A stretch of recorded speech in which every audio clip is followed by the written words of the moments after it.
Welcome to Audiobook Heaven.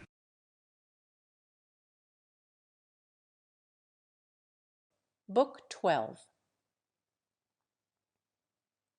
1. All that you desire to compass by devious means is yours already, if you will but freely take it. That is to say, if you will leave behind you all that is past, commit the future to Providence, and regulate the present in piety and justice. In piety, that you may love your appointed lot, for nature gave it to you, and you to it. In justice, that you may speak the truth without constraint or guile, that you may do what is lawful and proper, that you may not be hindered by the wickedness of others, or by their opinion or their talk, or by any sensation of this poor surrounding body, for the part concerned may look to that.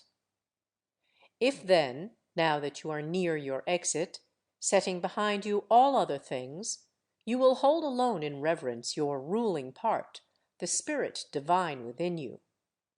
If you will cease to dread the end of life, but rather fear to miss the beginning of life according to nature, you will be a man, worthy of the ordered universe that produced you.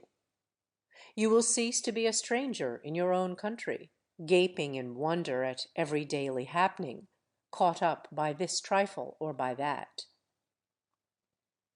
2. God beholds all souls bare and stripped of these corporeal vessels, husk and refuse. By his intelligence alone, he touches that only which has been instilled by him and has emanated from himself. If you would but inure yourself to do the like, you would be eased of many a torment. For he who regards not the surrounding flesh will not waste his leisure in thinking about vesture, house, or fame, or other mere external furniture or accoutrement. 3. Three parts there are of which you are compact: body, soul, intelligence.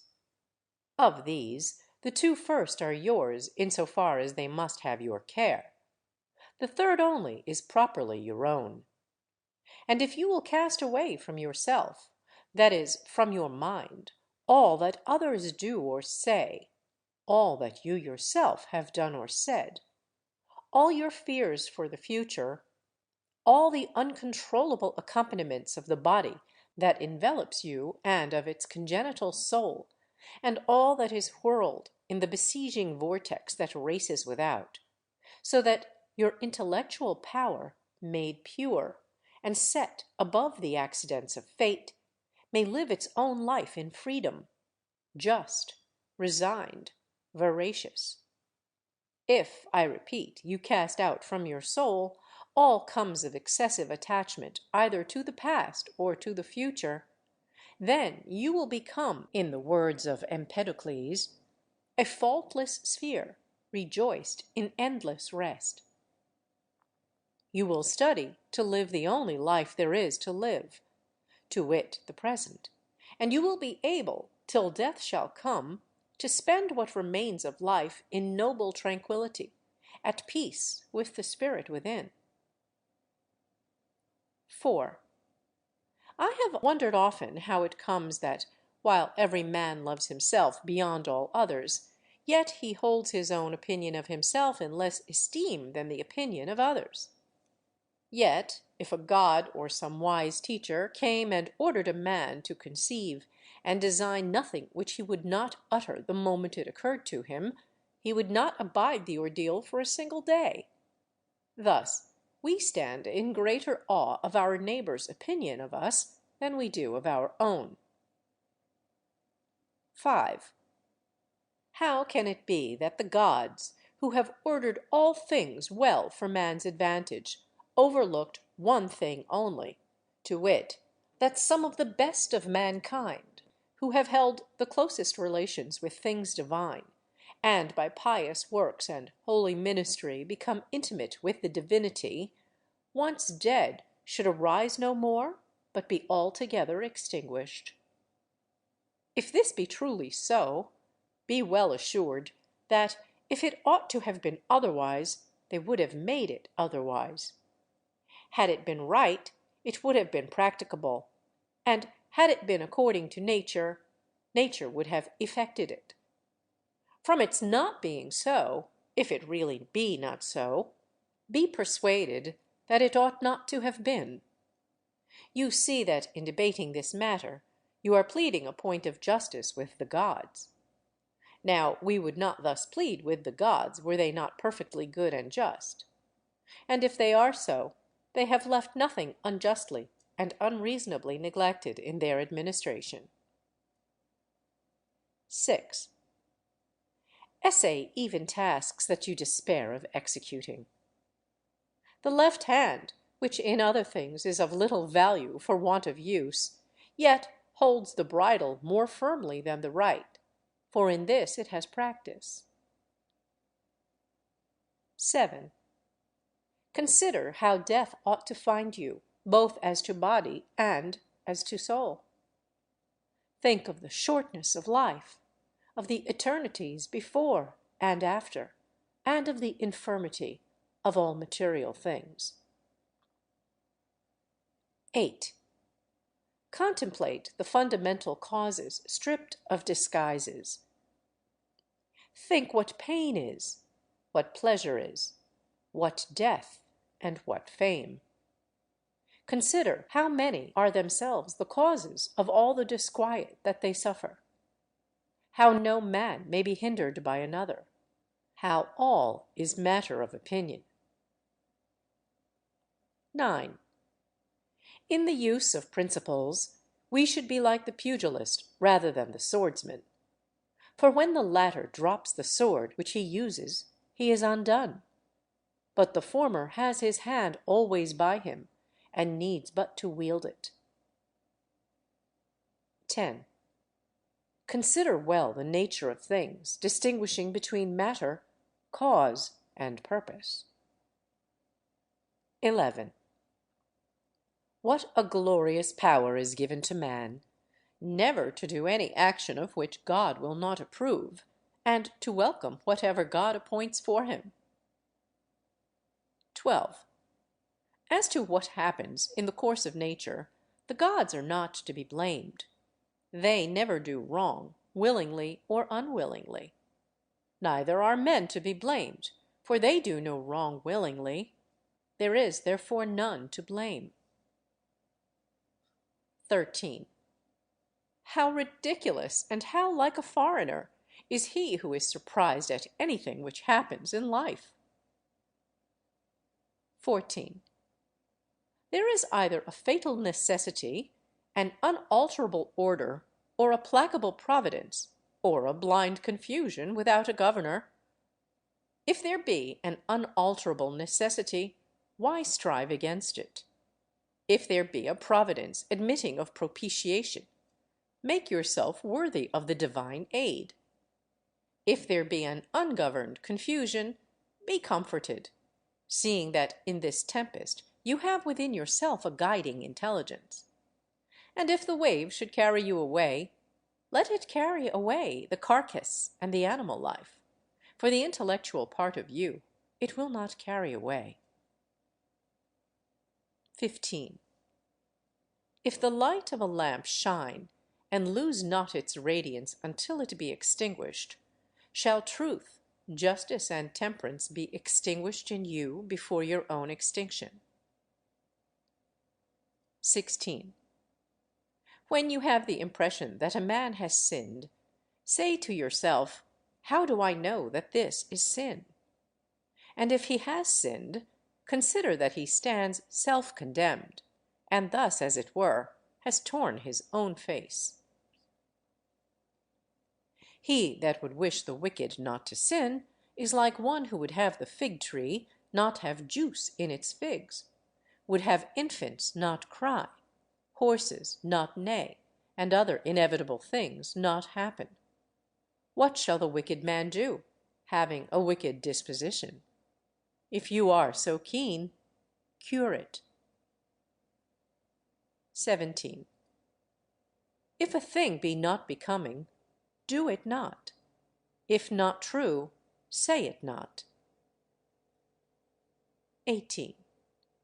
Endeavor always to see in everything what it is that causes your impression, and unfold it by distinguishing the cause, the matter, the relation to other things, and the period within which it must cease to exist. 19. Perceive at last that there is within you something better and more divine than the immediate cause of your sensations of pleasure and pain. Something, in short, beyond the strings which move the puppet. What is now my thought? Is it fear, suspicion, lust, or any such passion? 20. In the first place, let nothing be done at random or without an object. In the second, let your object never be other than the common good. 21. Yet a little, and you shall be no more. Nor shall any of these things remain which you now behold, nor any of those who are now living. It is the nature of all things to change, to turn, and to corrupt, in order that other things may, in their course, spring out of them. 22. Reflect that everything is matter of opinion, and opinion rests with yourself. Suppress then your opinion what time you will, and like one who has doubled the cape and reached the bay, you will have calm and stillness everywhere, never a wave. 23. Any one natural operation, ending at its proper time, suffers no ill by ceasing, nor does the agent therein suffer any ill by its thus ceasing. In like manner, as to the whole series of actions, which is life, if it ends in its season, it suffers no ill by ceasing, nor is he who thus completes his series in any evil case. The season and the term are assigned by nature, sometimes even by your own nature, as in old age, but always by the nature of the whole, by the interchange of whose parts the universe still remains fresh and in its bloom. Now, that is always good and seasonable which is advantageous to the nature of the whole. Wherefore, the ceasing of life cannot be evil to the individual. There is no turpitude in it, since it is beyond our power, and contains nothing contrary to the common advantage. Nay, it is good, since it is seasonable and advantageous to the whole, and congruent with the order of the universe. Thus, too, he is led by God who goes the same way with God, and that by like inclination. 24. Have these three thoughts always at hand. First, as to your action, do nothing inconsiderately or otherwise than justice herself would have acted. As for external events, they either happen by chance or by providence. Now, no man should quarrel with chance or censure providence. Second, examine what each thing is, from its seed to its quickening, and from its quickening to its death, of what materials it is composed, and into what it will be resolved.